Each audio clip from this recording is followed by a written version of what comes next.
here.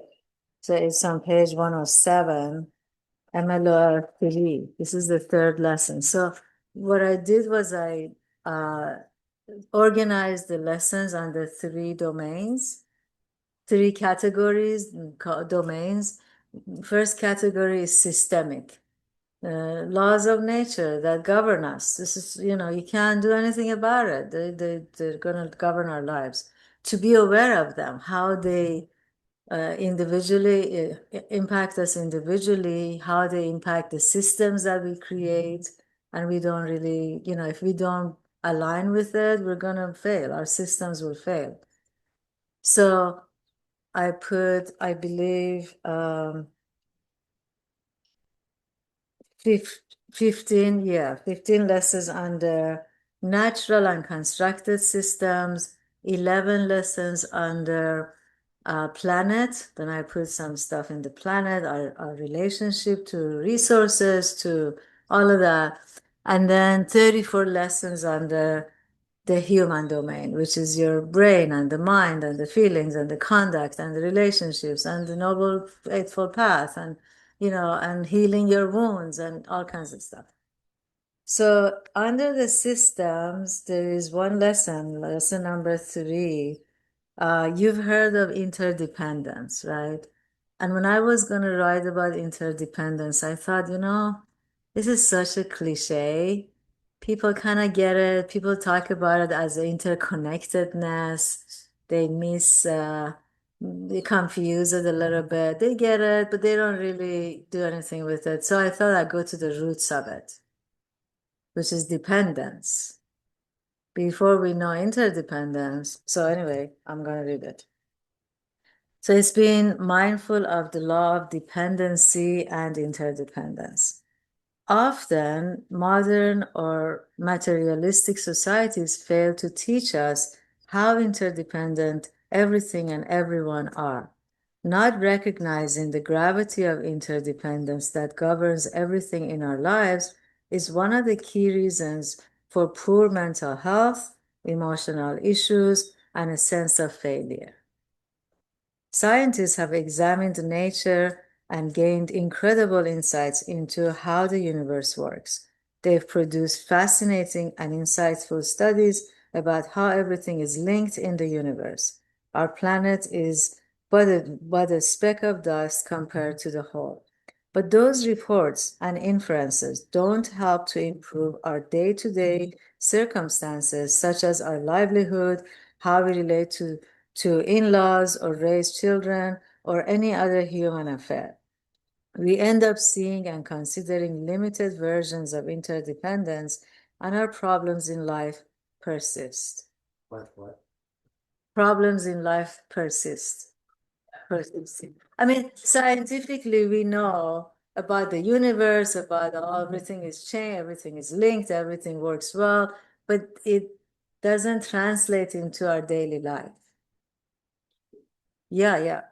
So science, okay, so we did that. Let's take a step back to the truth of dependency. Everything and everyone are created with conditions and causes that depend on other conditions and causes. For this reason, I'm calling interdependence the law of dependency, which, like change, cannot be overruled. Of course, we get what it means for us to be dependent on another to provide for us, or for our bosses to like us and keep us employed, and so on. Sometimes we like it because it works, and other times we don't. We then wish for freedom and independence from all of it. The Cambridge Dictionary defines independence as the state of wanting or being able to do things for yourself and make your own decisions without help or influence from other people. This is how language, concepts, and frames of reference create our realities, which may be partly true, but may also negate the bigger truth. The problem comes when we move from dependency to independence and forget all about interdependence. Okay. When dependency, which is naturally imposed a naturally imposed rule or process becomes tough or off balance or is taken advantage of, some of us seek independence. Examples are countless: youth leaving their parents' home to create their own destinies, employees leaving their jobs to own their own businesses, and new nations being born. Independence is appealing. Enduring in incredible independence is like enduring incredible struggle and hardship. People all over the world have managed to get out of oppressive situations. They've bravely fought to be free so they can pursue their own belief systems, live as they wish, and or accumulate wealth and gain power. In each of these cases, they have to depend on the people within the new scenario to do the thing right, to do the right thing, to respect and protect their freedom, their belongings, their safety, and their equality. No matter the circumstance, we cannot avoid the natural law of dependency. Not accounting for it makes our experience one of dissatisfaction and results in a sense of failure. We fail to see that even when we gain independence from those things and people and achieve our goals, we are still dependent on some things and some people. This is not to promote staying in bad relationships or avoid creating positive change for yourself and the world. It's pushing to the surface of consciousness the false belief that our happiness can be achieved through self ruling, self governing, and autonomously self sustaining. Complete independence is not a choice we can make because it doesn't exist in nature. Even a hermit who moves into the mountains to live in solitude needs the mountain and the caves to do so. He or she needs food for sustenance and clothes for safety from the harsh elements. The hermit too can never have complete independence. Life is ruled by the natural law of dependency. Everything and everyone benefits from an invisible web of interdependence that we rarely ever realize, let alone acknowledge. Life works through a chain of links, relationships, and interactions that satisfy varying needs and create varying results. Nothing on this planet, as we know it, exists independently.